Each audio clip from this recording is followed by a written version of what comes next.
I discovered my mother faked having terminal cancer for 5 years after spending $400,000 on fake treatments.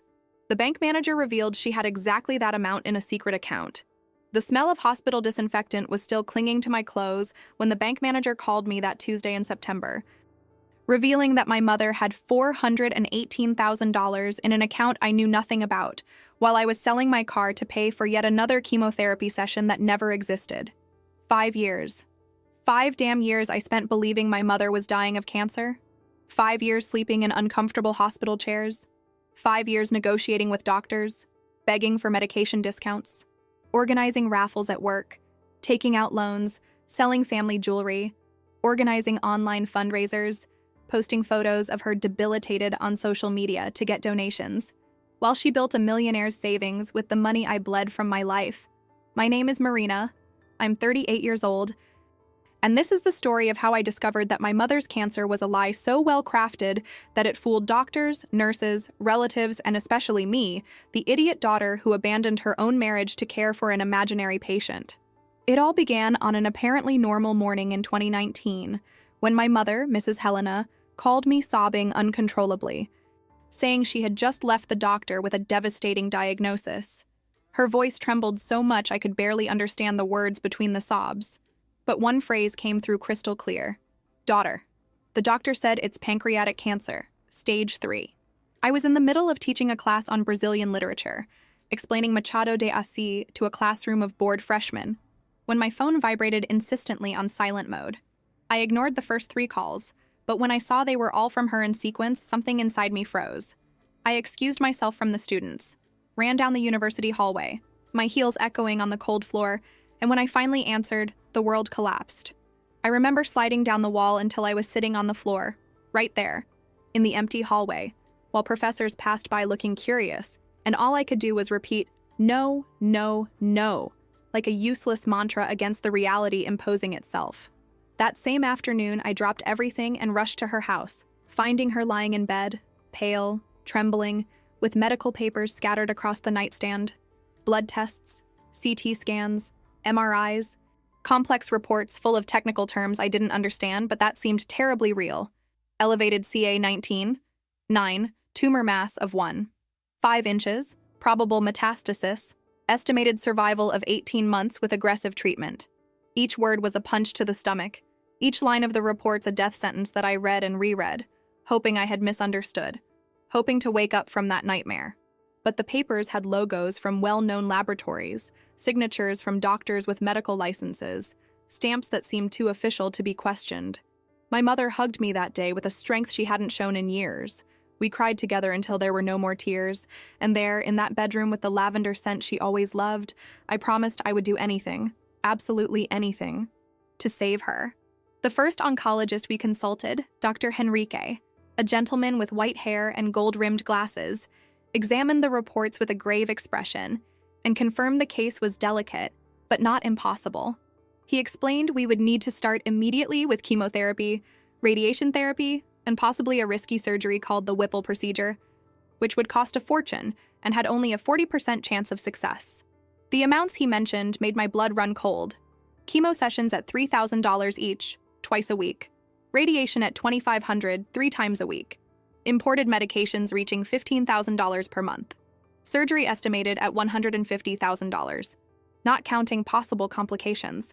My university professor's salary barely covered my own expenses, but looking at my mother, so fragile, so scared, so dependent on me, I knew I would find a way.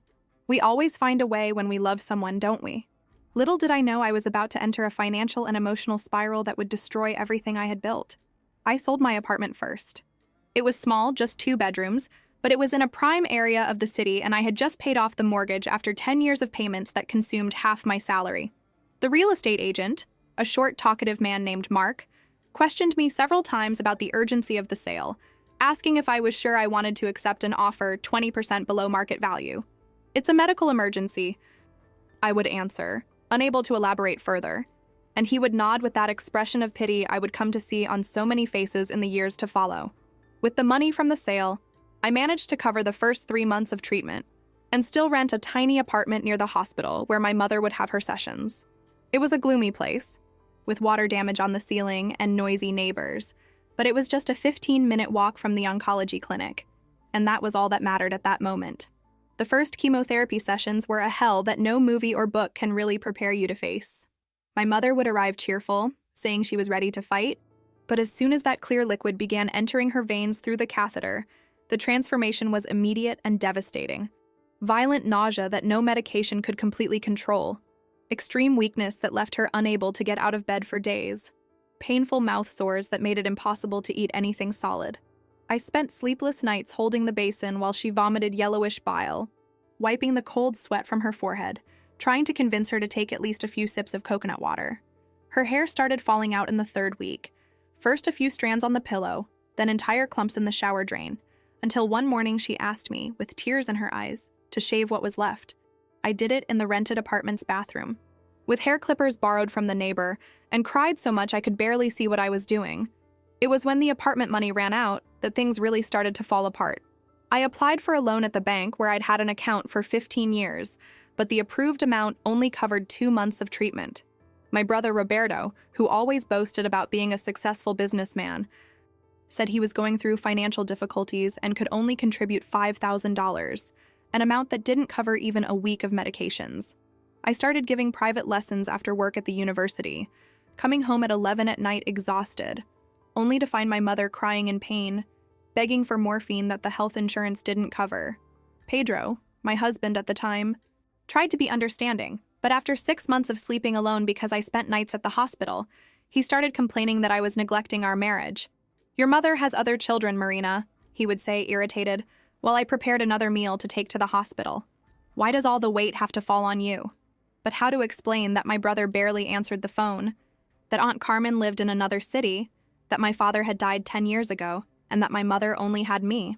The divorce came in the 2nd year of treatment, served in cold papers by a process server while I was in the middle of a meeting with the hospital's social worker, begging for a discount on radiation therapy sessions.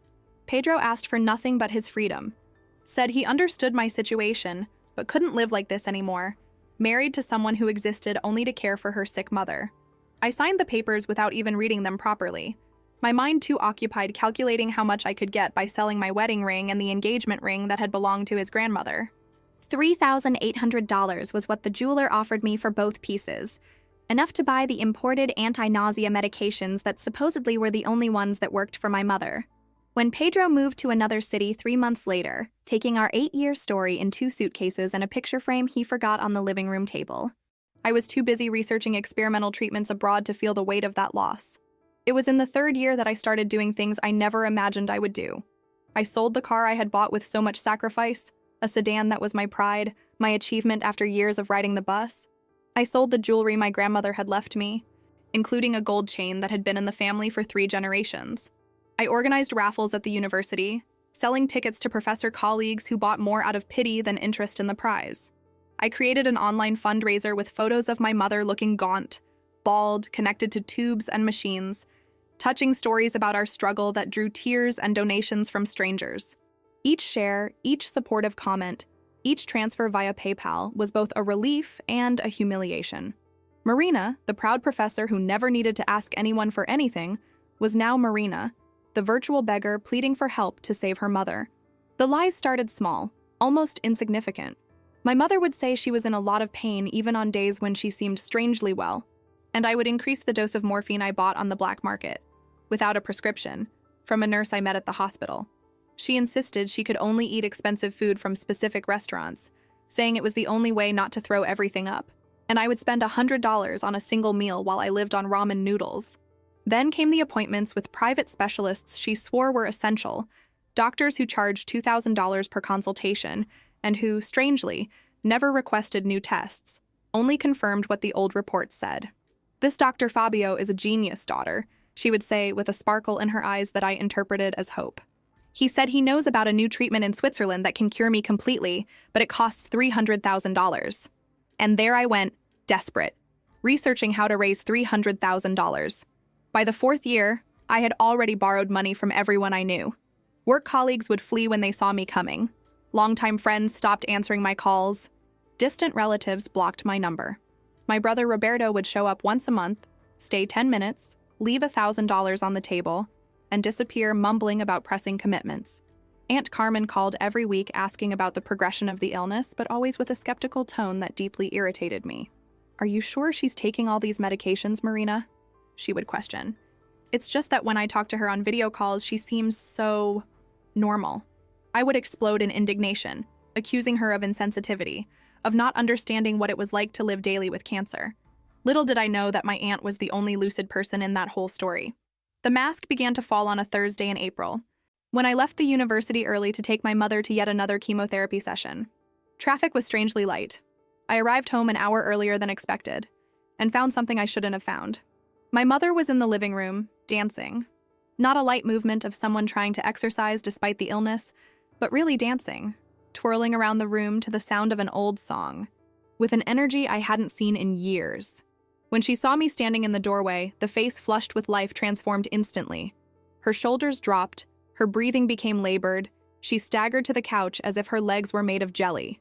"Oh, daughter, what a fright," she moaned, her voice suddenly weak and trembling. I was trying to do the exercises the physical therapist prescribed, but I think I overdid it. I believed her. Of course I believed her. Why wouldn't I believe? She was my mother, the woman who had been bravely fighting cancer for 4 years. But the seed of doubt was planted, and it began to grow in the following days.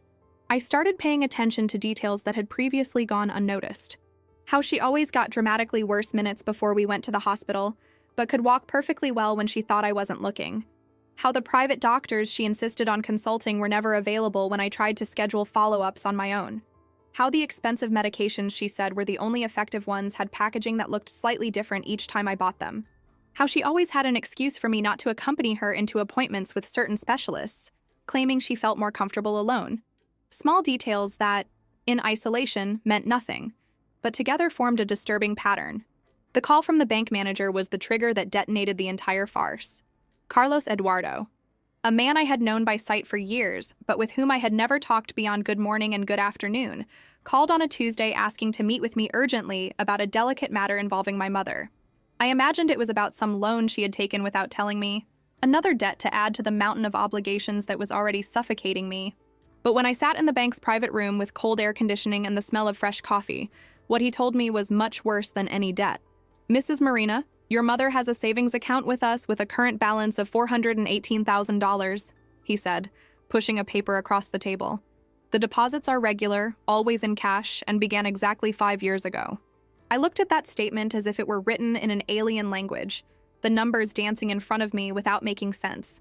My first reaction was to think it was a mistake, that there was another Helena with the same surname, that this money couldn't belong to my mother who was fighting cancer with scarce resources.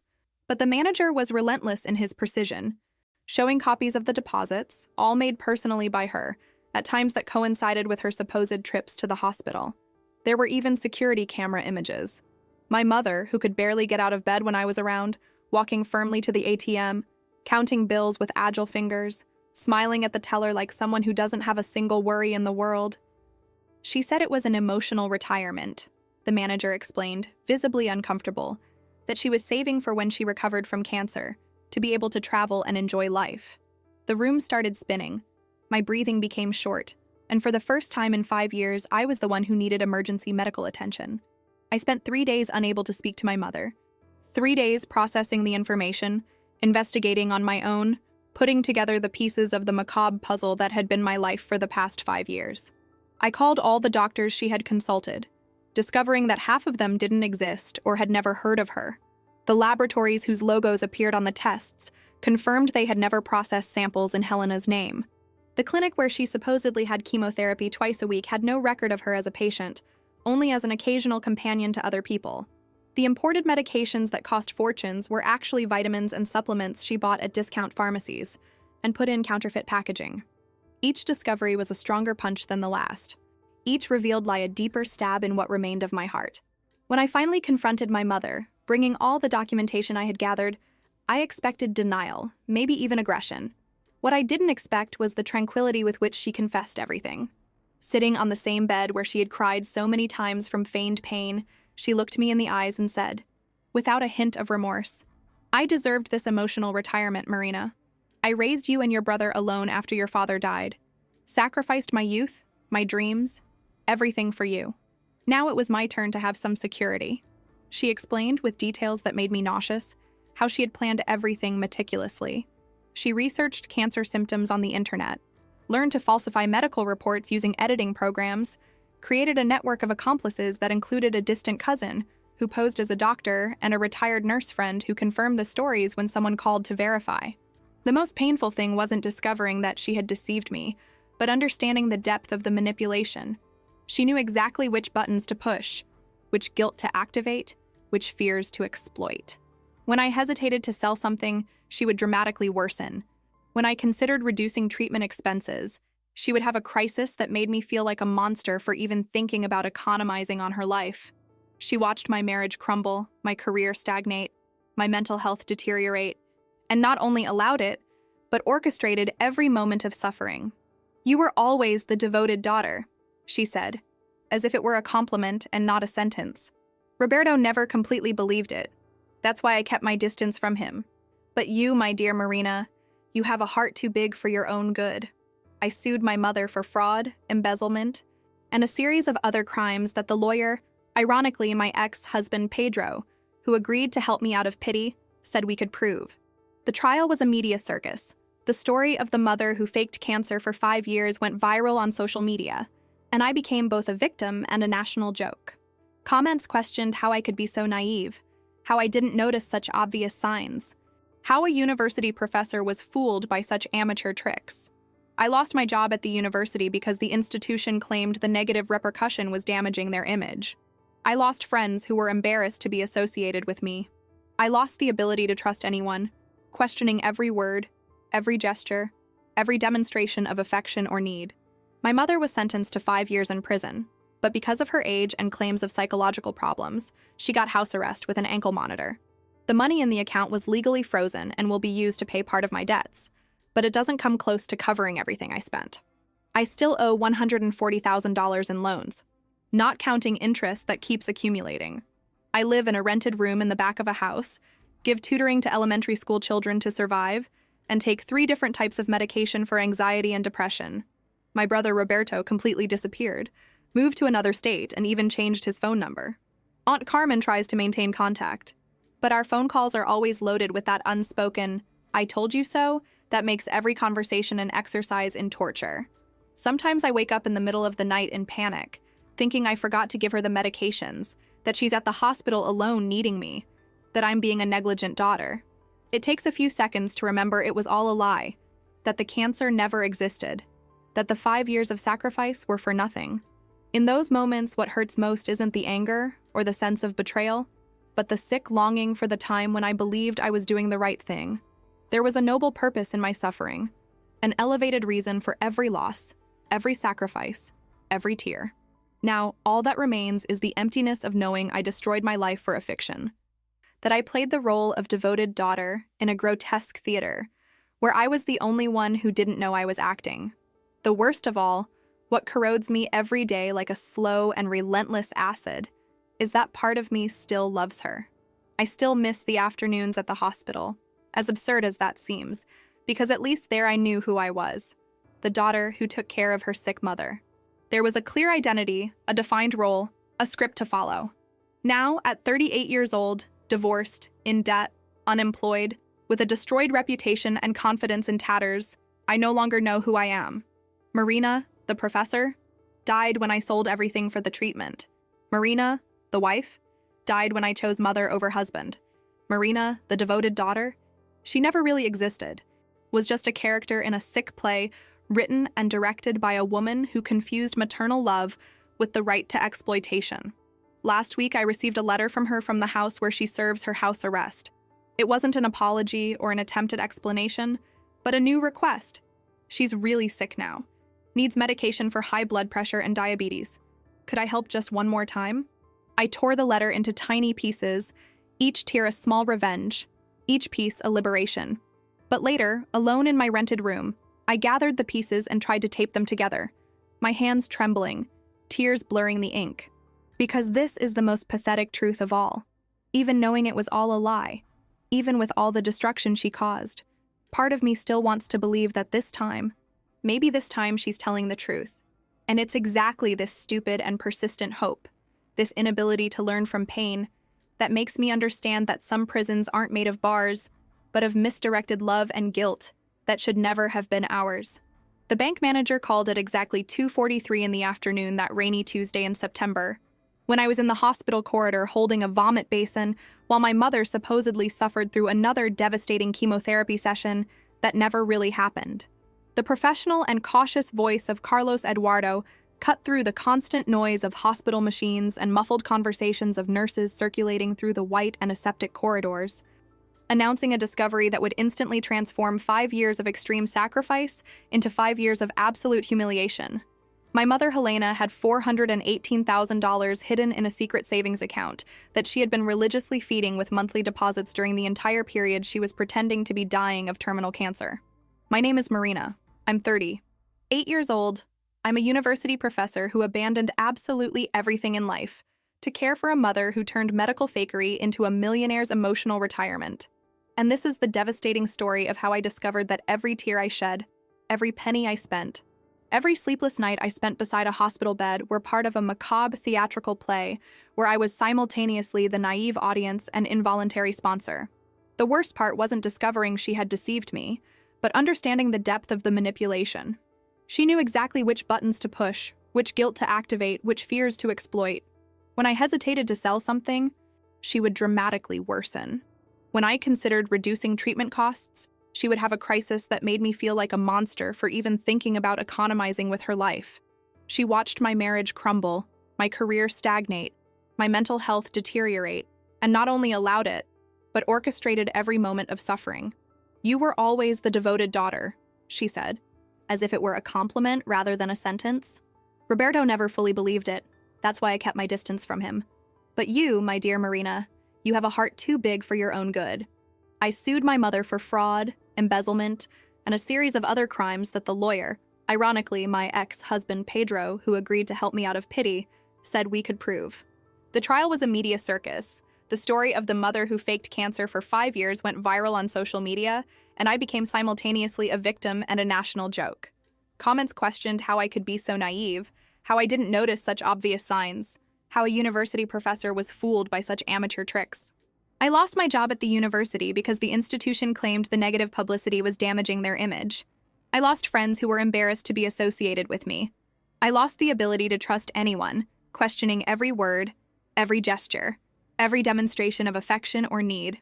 My mother was sentenced to 5 years in prison, but due to her age and claims of psychological problems, she got house arrest with an ankle monitor.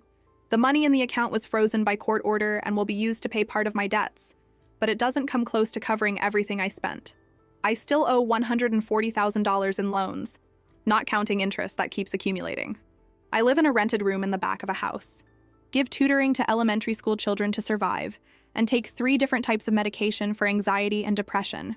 My brother Roberto completely disappeared, moved to another state, and even changed his phone number. Aunt Carmen tries to stay in touch, but our phone calls are always loaded with that unspoken "I told you so" that makes every conversation an exercise in torture.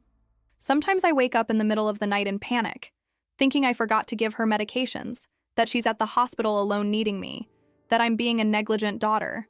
It takes a few seconds to remember it was all a lie, that the cancer never existed, that the 5 years of sacrifice were for nothing.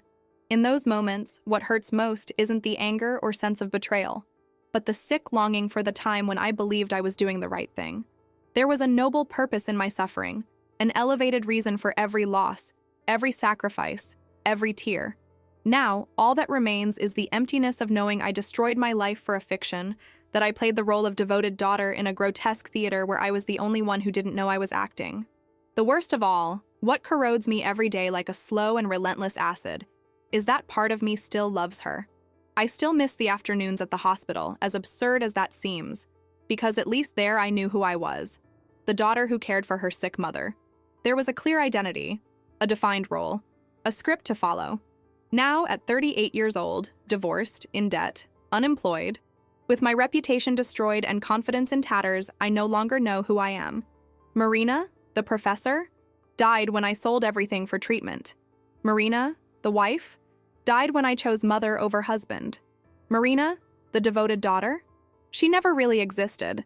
was just a character in a sick play written and directed by a woman who confused maternal love with the right to exploitation. Last week, I received a letter from her from the house where she serves her house arrest. It wasn't an apology or an attempt at explanation, but a new request. She's really sick now, needs medication for high blood pressure and diabetes. Could I help just one more time? I tore the letter into tiny pieces, each tear a small revenge, each piece a liberation. But later, alone in my rented room, I gathered the pieces and tried to tape them together, my hands trembling, tears blurring the ink. Because this is the most pathetic truth of all. Even knowing it was all a lie, even with all the destruction she caused, part of me still wants to believe that this time, maybe this time, she's telling the truth. And it's exactly this stupid and persistent hope, this inability to learn from pain, that makes me understand that some prisons aren't made of bars, but of misdirected love and guilt that should never have been ours.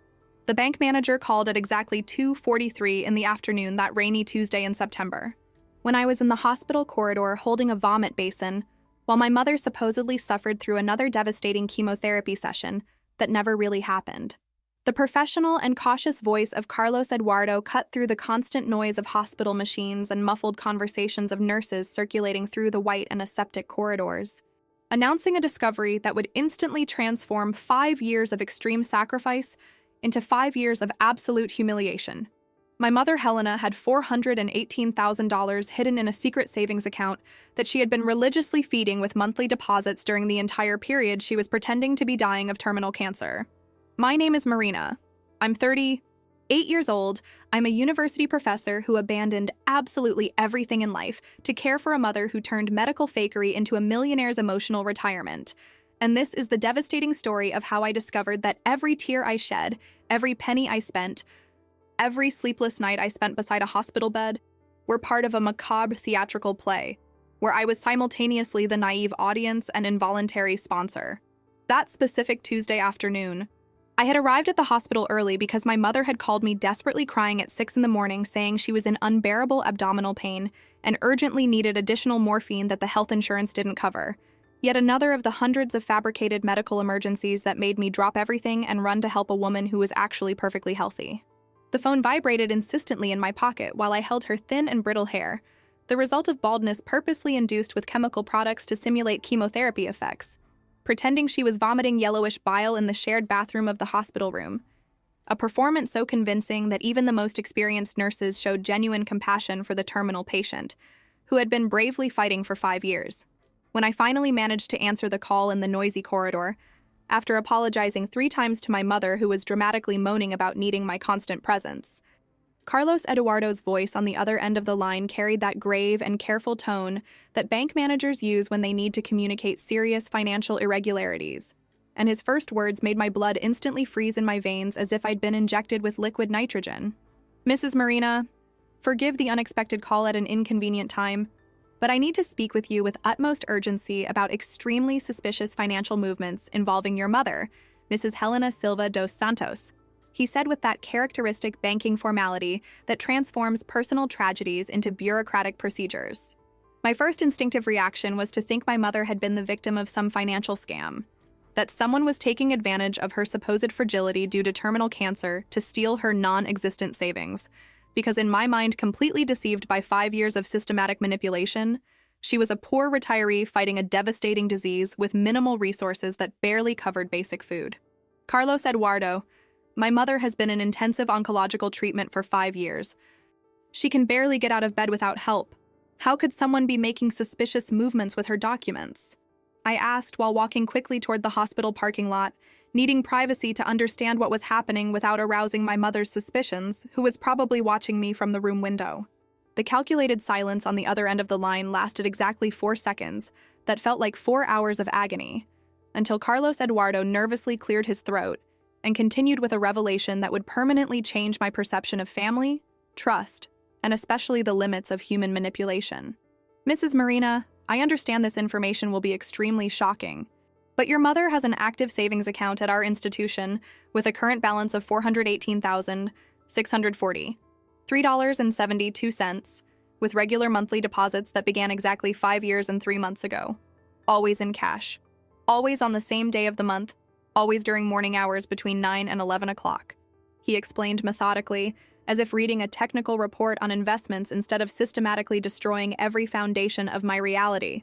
My legs began trembling violently, and I had to lean against the hood of an unknown car in the parking lot to keep from collapsing on the asphalt wet from the fine rain that had been falling incessantly since morning.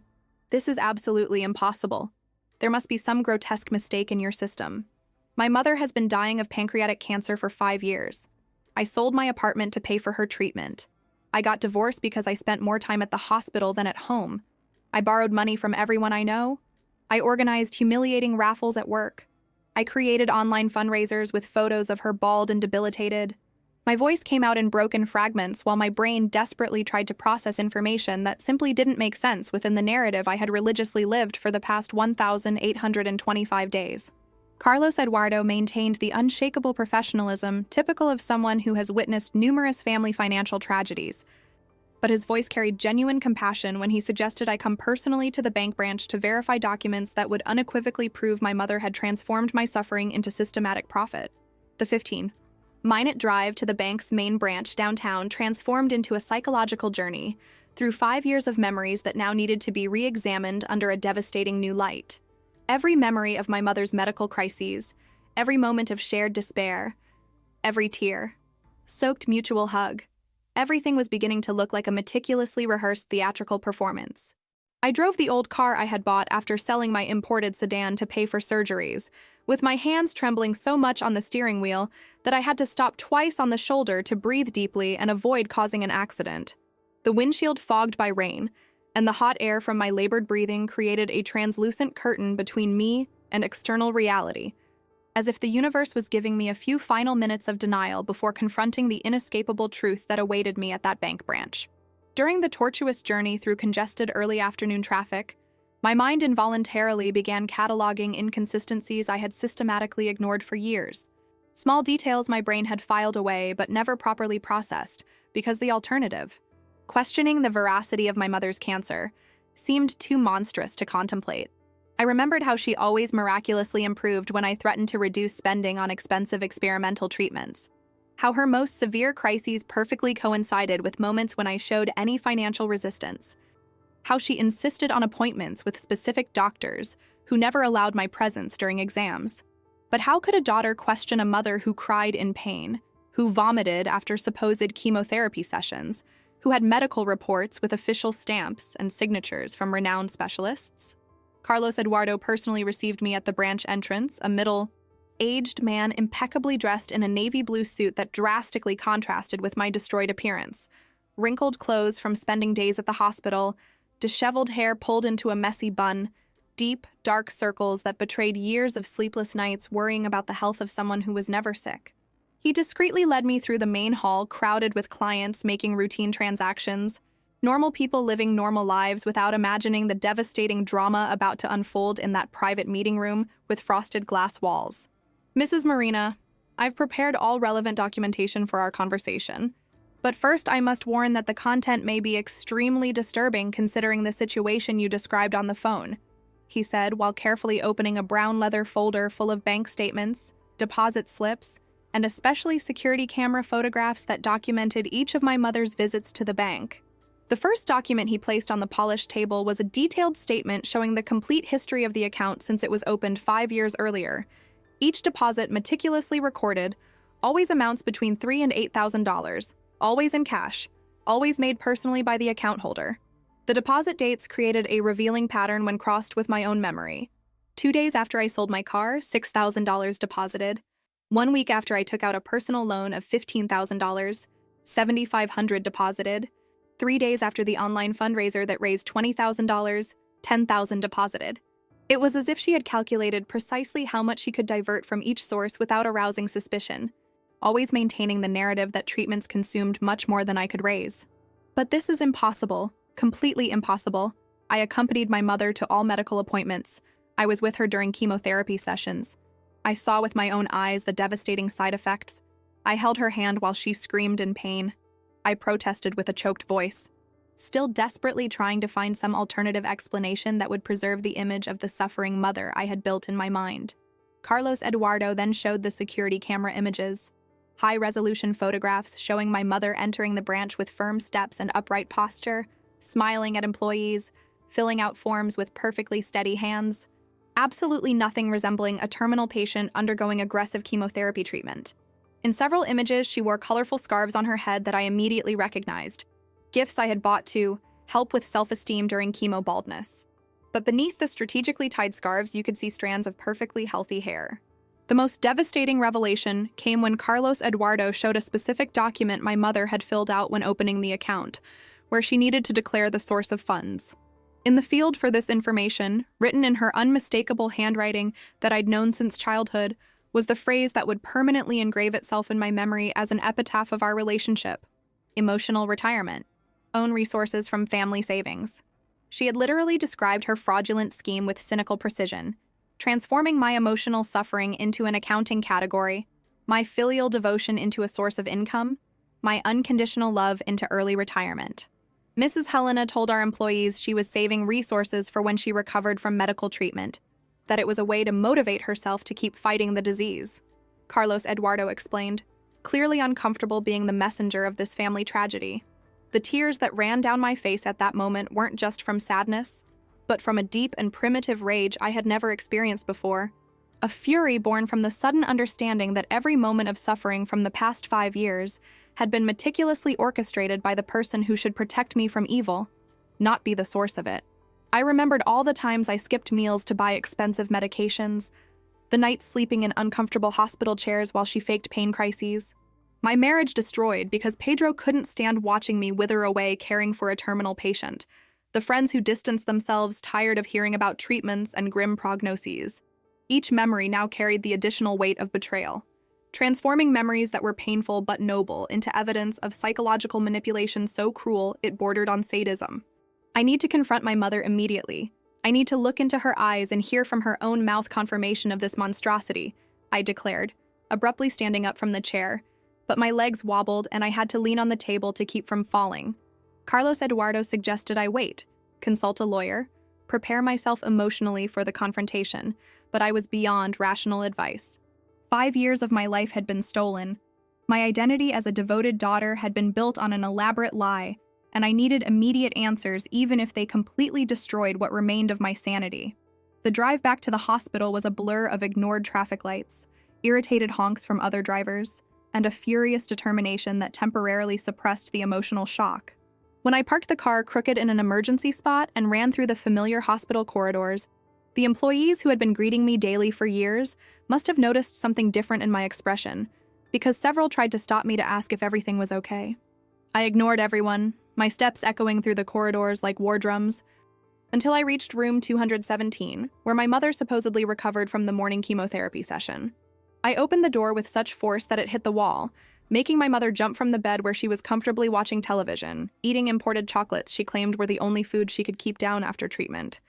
For a fraction of a second, I saw genuine panic in her eyes before the terminal patient mask returned to place, her features contracting in an expression of pain, her hand automatically going to her abdomen in a rehearsed performance of chronic suffering. "Daughter, what a fright! You scared me! My weak heart can't handle these scares," she said with a deliberately weak voice. But I could already see through the acting, every studied gesture, every moan calculated to awaken compassion. $418,000, mother. $418,000 in a secret savings account while I destroyed myself to pay for a treatment that never existed. My voice came out in a tone I didn't recognize, deep and sharp like a sharpened blade. I saw the exact moment she understood her theater had come to an end, the moment when 5 years of lies collapsed like a house of cards. Her shoulders dropped, the fake trembling stopped instantly, and for the first time in 5 years, I saw my real mother, not the actress who had played a terminal patient with award-worthy dedication. The silence that followed was more eloquent than any confession, more devastating than any explanation she could try to formulate.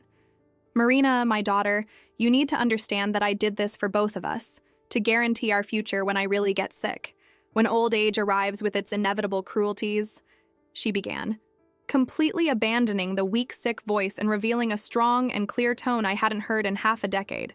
The transformation was so shocking that I needed to lean against the doorframe to process that the woman in front of me, who seconds ago was moaning in fake pain, now spoke with the eloquence of someone perfectly healthy defending the indefensible. You were always a wonderful daughter. Too devoted, too worried. I knew you would take care of me no matter what, so I thought, why not transform this care into financial security for both of us? The distorted and psychopathic logic of her explanation left me temporarily speechless, trying to process how someone could rationalize such elaborate cruelty, as if it were an emotional private pension plan. She continued talking, now with increasing speed, as if she needed to explain everything before I completely exploded, revealing details of her scheme with a sick pride that suggested she really believed she had done something clever instead of monstrous. I researched everything about cancer on the internet, learned the symptoms, the treatments, the side effects, practiced pain expressions in the mirror, bought wigs to simulate hair loss when I shaved my head, falsified medical reports with help from a cousin who works in graphic design, created a complete network of lies that not even the most experienced doctors could detect. You consciously, methodically, coldly destroyed my life, watched my marriage crumble, my career stagnate, my mental health deteriorate, and thought you were doing something clever? I finally managed to articulate, my voice trembling not with sadness but with an anger that burned like acid in my veins. I sold everything I had, humiliated myself asking for money, begged for donations, while you deposited my suffering in a bank account as if it were a long-term financial investment. Each word came out of my throat like a projectile, meant to pierce the armor of justifications she had built to protect her conscience from the monstrosity of her acts. My mother tried to approach, extending her hands toward me in a gesture that thousands of times had moved me during the past 5 years, but now only intensified my repulsion. Marina, my love, think of all this money as an investment in our future. We can use it to buy a better house, travel when I retire for real, have a comfortable life we never had, she said, apparently unable to comprehend the magnitude of her betrayal or genuinely believing that $400,000 could buy my forgiveness as if they were trading chips for 5 years of psychological torture. There is no our future, Mother. You killed any possibility of a future together the moment you decided my love was worth $400,000, I replied, already turning to leave the room, unable to remain one more second in that theater of the absurd. But she said something that made me stop at the door, something that revealed the disturbing depth of her planning. Marina, if you report this, think about the scandal. Think about how your reputation will look. The university professor who was fooled by her own mother for 5 years, no one will ever take you seriously again. They'll always question your intelligence, your judgment. The veiled threat disguised as maternal concern was the final confirmation that the woman I had called mother for 38 years was a calculating stranger who saw relationships as financial transactions and love as currency for manipulation. I left the hospital that afternoon knowing I had 2 choices: live with the private humiliation of having been deceived, or transform this humiliation into public justice, even if it meant exposing my naivety to the entire world. As I drove aimlessly through the wet city streets, the windshield wiper creating a hypnotic rhythm that seemed to mark the end of one era and the beginning of another, I already knew which choice I would make. The decision to criminally prosecute my own mother wasn't made in that moment of rage, but in the 3 subsequent days of absolute insomnia, where I obsessively relived every moment of the past 5 years under the devastating new perspective of truth. Lying in bed in the tiny apartment I'd rented since selling my own property, I mentally reconstructed our history, identifying the cruelest moments of manipulation, the most elaborate performances, the most creative lies. There was the time she simulated a seizure during Christmas dinner because my brother Roberto had mentioned he couldn't contribute financially that month. There was the episode when she pretended to be in a coma for 3 days after I suggested seeking treatment through the public health system to save money. There were especially the countless moments when she looked into my eyes filled with fake tears and said I was her reason to keep fighting. Pedro, my ex-husband, was the first person I called after making the decision to seek legal justice. Our conversation was surprisingly civil considering how our marriage had ended, with him being forced to compete with a terminal illness for my attention, and always losing because how can someone be selfish enough to demand attention from a wife whose mother is dying? Marina, I always thought something was wrong with your mother's illness, but you were so emotionally involved that any questioning seemed cruel, he admitted with a mixture of relief and sadness in his voice. As a lawyer specializing in criminal law, Pedro knew the legal mechanisms for cases of fraud and family embezzlement, and offered to represent me for free, not out of residual love, but out of a sense of justice and perhaps belated validation of his ignored suspicions. The process of gathering evidence to support the criminal complaint revealed even deeper layers of the elaborate fraud by my mother. We discovered that the doctors she claimed to consult either didn't exist or had never heard of her. The laboratories whose logos appeared on the falsified reports confirmed they had never processed tests in Helena Silva dos Santos's name. The invoices for expensive medications were impressively detailed forgeries, but the serial numbers didn't correspond to any real batch. Even more disturbing was discovering through bank investigation that she had opened 2 other accounts at different banks, totaling almost $600,000 accumulated during the period of her fictitious illness. My brother Roberto, when I finally told him the truth, had a reaction I didn't expect. He laughed. Not a laugh of joy or relief, but a bitter laugh of recognition. I always knew something was wrong, Marina, but you were the perfect daughter, the devoted caregiver, and I was just the absent and insensitive son who didn't help his sick mother, he said during our meeting at a downtown cafe. She played us against each other, turned you into a martyr and me into a villain, while building her nest egg with both our suffering. The revelation that Roberto had also contributed financially, though on a smaller scale, through transfers he made directly to her under the pretext of helping with personal expenses during treatment, added another $100,000 to the diverted total. Aunt Carmen, my mother's older sister, showed no surprise when I revealed the entire situation during a video call. Marina, my dear, I tried to subtly warn you so many times, but you were so blinded by filial duty that any questioning of Helena's illness seemed like blasphemy, she said, her 70 years of experience evident in her resigned understanding of the situation. Your mother was always like this, since childhood, capable of faking illnesses to skip school, inventing tragedies to get attention, manipulating situations for her own benefit. But I never imagined she would be capable of maintaining such an elaborate lie for so long, especially against her own daughter. The most shocking revelation came when Dr. Silvana, the oncologist my mother supposedly consulted at the city's most expensive private hospital, contacted authorities after seeing news about the case in the media. She had been deceived too, not as a doctor, but as a donor. My mother had approached her at a charity event, presenting herself as a terminal patient who dedicated her limited time to helping other patients, and had managed to extract almost $50,000 from her in donations over 2 years. She knew specific medical terms, described symptoms with clinical precision, had knowledge about treatment protocols that would convince any professional, Dr. Silvana explained, visibly shaken at having been deceived despite all her medical experience. The scandal exploded in local media when the complaint was officially filed, turning our family tragedy into public entertainment. Daughter Sue's mother, who faked cancer for 5 years, became headlines in all newspapers, with sordid details exposed and analyzed by commentators who had never lived anything remotely similar.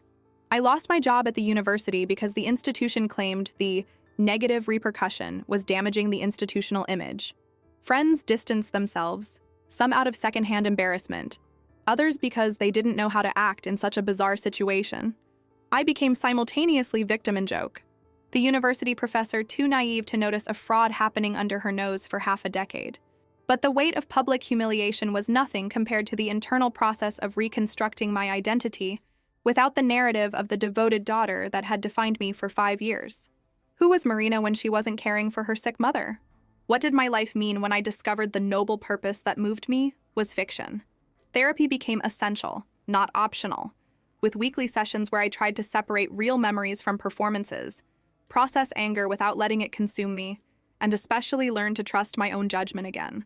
The trial happened 8 months after the complaint, in a courtroom packed with curious onlookers who wanted to see the outcome of the most talked about family drama in recent years. My mother arrived in a wheelchair in a pathetic last attempt to awaken compassion, but the prosecutor was prepared with medical evidence proving she was in perfect health. During her testimony, she maintained the narrative that everything had been a misunderstanding, that she really believed she was sick due to psychosomatic symptoms, that the money was a way to feel secure during a period of vulnerability. But the evidence was overwhelming, the systematic withdrawals coinciding with my donations, the scheduled deposits, the meticulous forgeries. Everything pointed to an elaborate criminal scheme, not an emotional misunderstanding.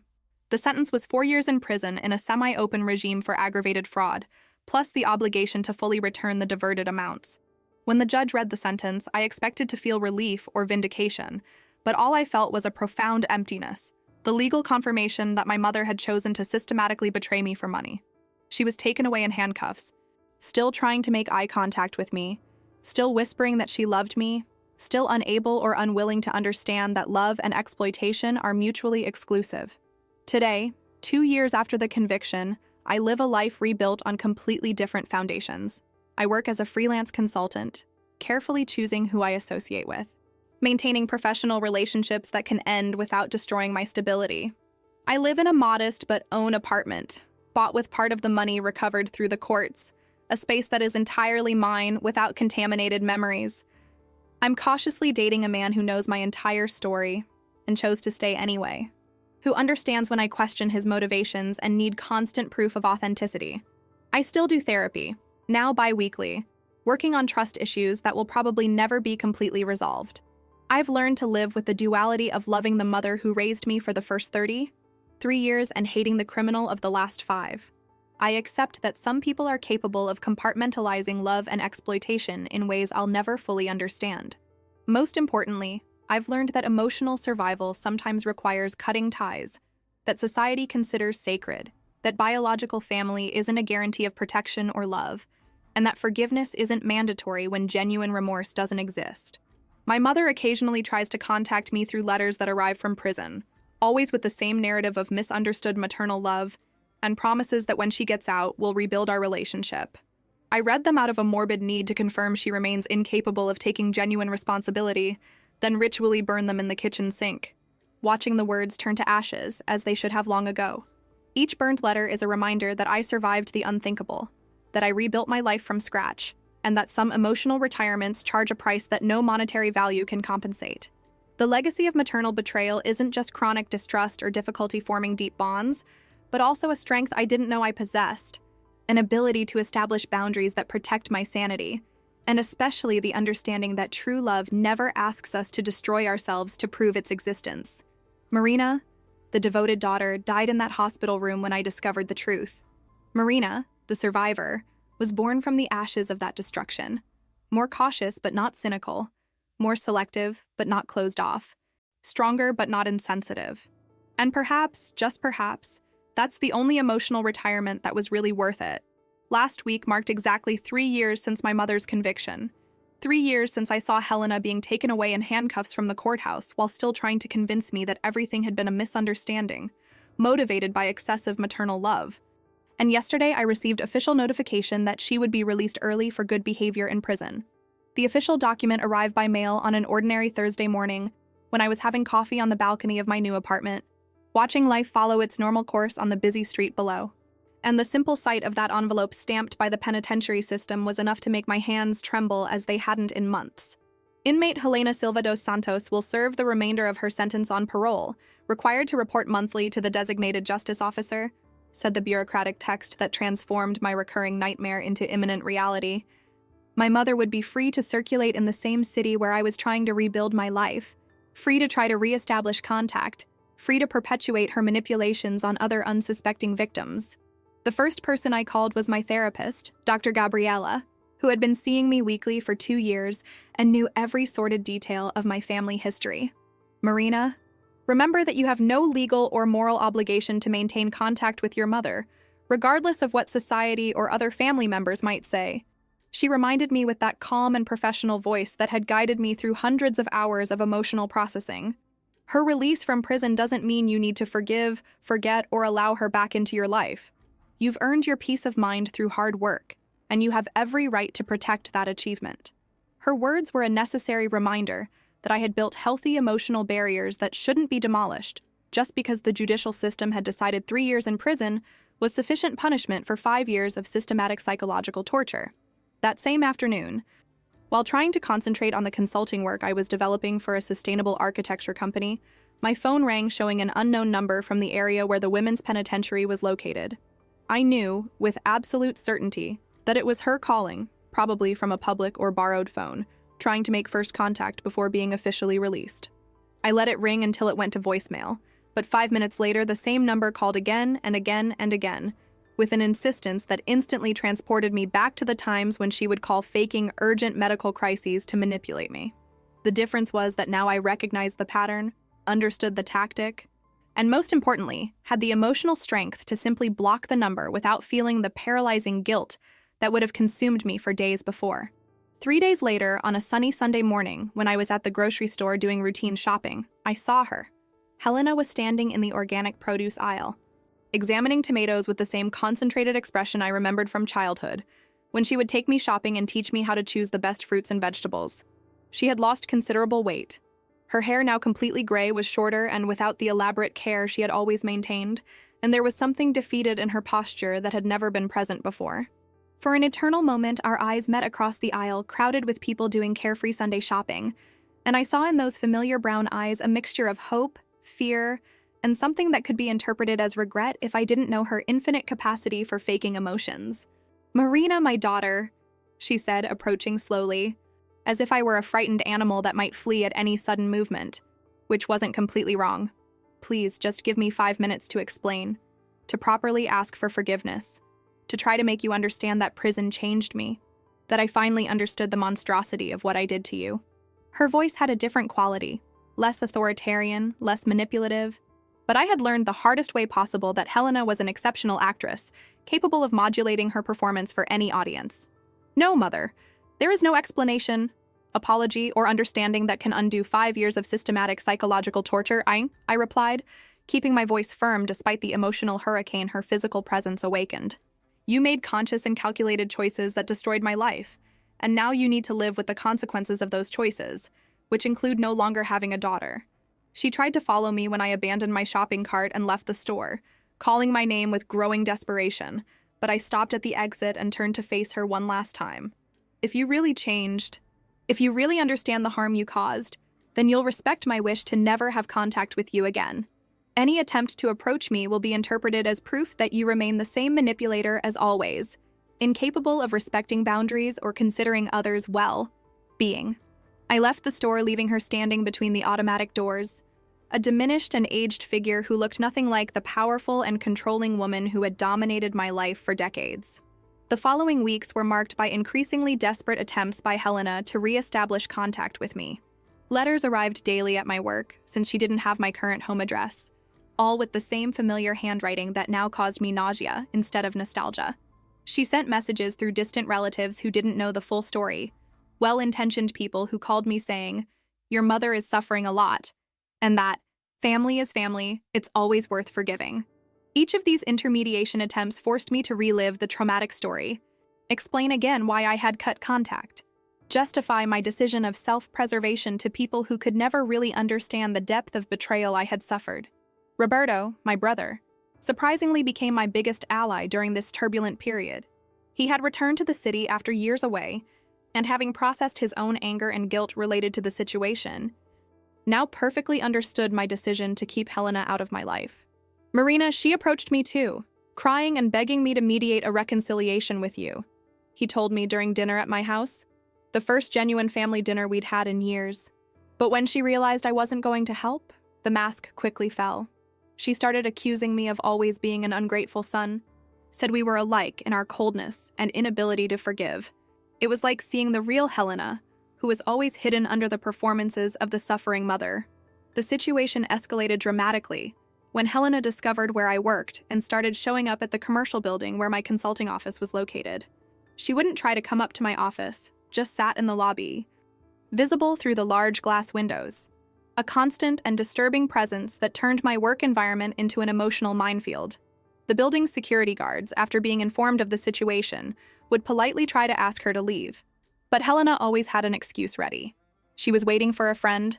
She was resting after a medical appointment in the building. She was admiring the lobby's architecture. It became necessary to obtain a restraining order, another exhausting legal process that forced me to revisit the entire criminal history to justify why my own mother represented a threat to my psychological well-being. Pedro, my ex-husband who had represented me during the criminal case, once again offered free legal assistance to obtain the restraining order.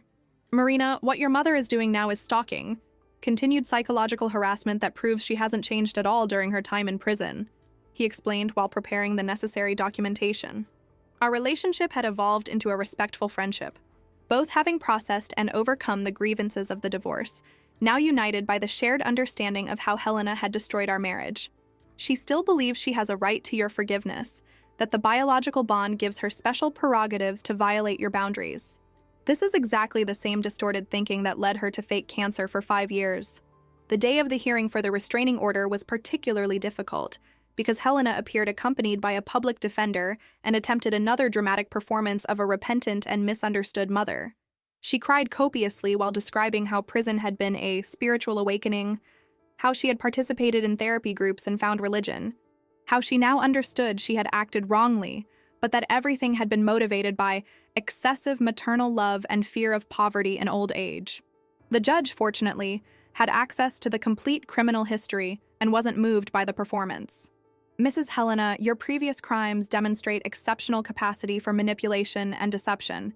The fact that you continue trying to contact the victim, even after explicit requests to maintain distance, suggests you haven't developed real understanding or respect for others' boundaries, he declared, before granting the restraining order that would prohibit her from coming within 300 feet of me. The legal victory, though necessary, didn't bring the peace I expected. Helena found other ways to maintain her presence in my life, always technically respecting the restraining order, but violating its spirit. She started frequenting places I used to go. The park where I ran on Saturday mornings, the cafe where I worked on Thursday afternoons, the bookstore where I attended architecture book launches. Always maintaining the legal distance of 300 feet, but always visible, always present. A constant reminder that I would never truly be free of her as long as we lived in the same city. It was Aunt Carmen who offered an unexpected solution during a video call. "Marina, dear, I'm getting too old to manage the inn here in the countryside alone. How about you come spend a few months with me? Help with the business and especially get away from this unsustainable situation with Helena?" The offer was tempting. The inn was in a small, quiet town 250 miles away, surrounded by mountains and nature, a place where I could breathe without fear of encountering my mother on every corner. You can continue your consulting work remotely, and there's plenty of space here for you to set up an office. Besides, I need someone with your architectural talent to modernize some areas of the inn. The decision to temporarily move wasn't easy. It meant leaving behind the life I had fought so hard to rebuild, the few friends I had maintained, the in-person clients I had won, the in-person therapy with Dr. Gabriella. But the prospect of living constantly looking over my shoulder, always anticipating the next traumatic encounter with Helena, was destroying my mental health faster than I could recover it. Sometimes the greatest demonstration of strength is recognizing when we need to retreat to protect ourselves, Dr. Gabriella told me during our last in-person session. You're not running away, Marina.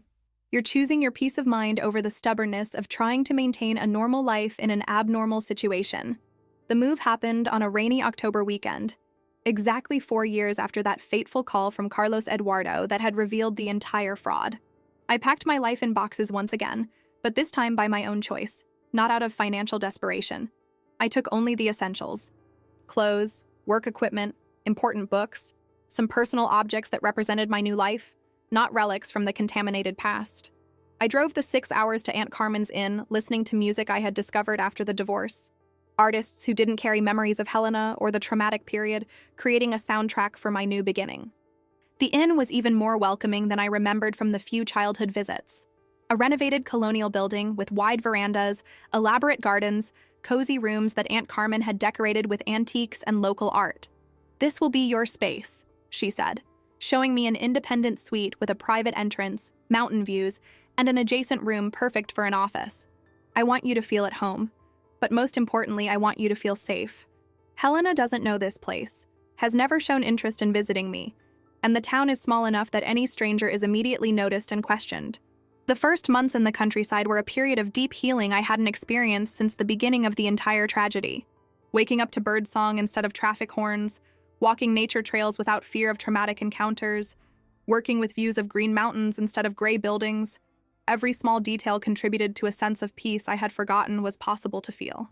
I maintained my therapy sessions via video call, developed consulting projects remotely, and especially learned to exist without the constant tension that had become my companion for years. Aunt Carmen revealed herself not only as a generous host, but an unexpected source of wisdom about family history I had never fully known. "Your grandmother, Helena's and my mother, was exactly the same," she told me one night while we had tea on the veranda. watching the sunset paint the mountains orange and purple. She faked illnesses her whole life to control the family, manipulated your grandfather until his death, and Helena learned by watching. The difference is that Helena perfected the art, transformed it into something much more elaborate and destructive. I escaped because I moved away young, but Helena stayed and absorbed all the toxic patterns. The revelation about my grandmother added layers of understanding to the situation, not as an excuse for Helena, but as an explanation of generational patterns of toxic behavior that needed to be broken. You're the first in the lineage to say enough, to refuse the role of victim or perpetrator in this sick cycle, Aunt Carmen observed. This requires a courage that neither Helena nor your grandmother ever had. They always chose the path of manipulation because it was easier than developing genuine relationships based on mutual respect. 6 months passed in rural tranquility, and I had not only kept my consulting business running remotely, but had expanded, winning clients who valued my work regardless of my physical location. I had also started developing a side project inspired by the inn, a book about sustainable rural hospitality architecture, combining my technical expertise with the practical lessons I was learning helping Aunt Carmen. It was work that energized me, that reminded me why I had chosen architecture initially, to create spaces that improved people's lives, not just functional structures. That's when Roberto called with disturbing news. Marina, Helena is really sick this time. It's not fake. I verified with the doctors, saw the tests, attended appointments. It's chronic kidney failure. She needs dialysis 3 times a week and eventually will need a transplant. The morbid irony of the situation didn't go unnoticed. The woman who had faked terminal illness for 5 years now faced a potentially fatal real disease. Roberto continued, "She didn't ask me to tell you. In fact, she forbade me from looking for you. I'm only calling because I thought you should know, to make any decision you need to make with complete information."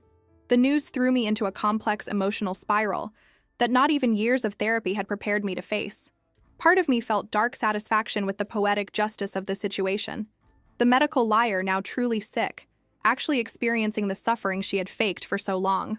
Another part, a part I couldn't completely silence, felt something like compassion, not for the criminal who had destroyed my life, but for the human being facing real mortality. "You have absolutely no obligation to do anything with this information," Dr. Gabriela reminded me during an emergency session. "The fact that she's sick now doesn't erase the crimes she committed, doesn't invalidate your right to maintain distance, doesn't create a moral debt you need to pay." I decided not to act on the information, not to break the silence I had established, not to offer help or forgiveness motivated by guilt about an illness that wasn't my responsibility. Helena had made choices that resulted in consequences, and one of those consequences was facing health challenges without the support of the daughter she had betrayed. Roberto kept me sporadically informed, not at my request, but out of his own need to share the weight of being the only present child. She had gotten a place on the transplant list, was receiving adequate treatment through the public health system, had support from some distant relatives who didn't know the full story or chose to ignore it. A year passed in the countryside, and I had created a new life that was no longer about running from Helena, but about building something genuine and satisfying for myself. The book about rural architecture was almost finished, with interest from a respectable publisher. I had started a cautious but promising relationship with Miguel, a local veterinarian who knew my story and respected my slow pace for building trust. The inn had become not just a refuge, but a true home where I actively contributed with architectural renovations that significantly increased reservations. On a spring morning, while working in the inn's garden, planting lavender seedlings that ironically reminded me of the perfume Helena always wore, I received a message from Roberto. It was a photo of a letter Helena had left for me before entering surgery for a kidney transplant, with instructions to be delivered only if something went wrong.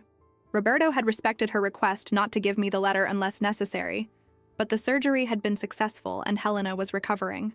"I thought you should decide whether you want to read it or not, so I photographed it and am sending it to you. The original is with me if you want it someday," he wrote. I looked at the photo for long minutes, seeing her familiar handwriting on the envelope where my name was written, feeling the weight of the decision to read or delete without opening. It was a defining moment. Reading would mean allowing Helena to have a last word in our story.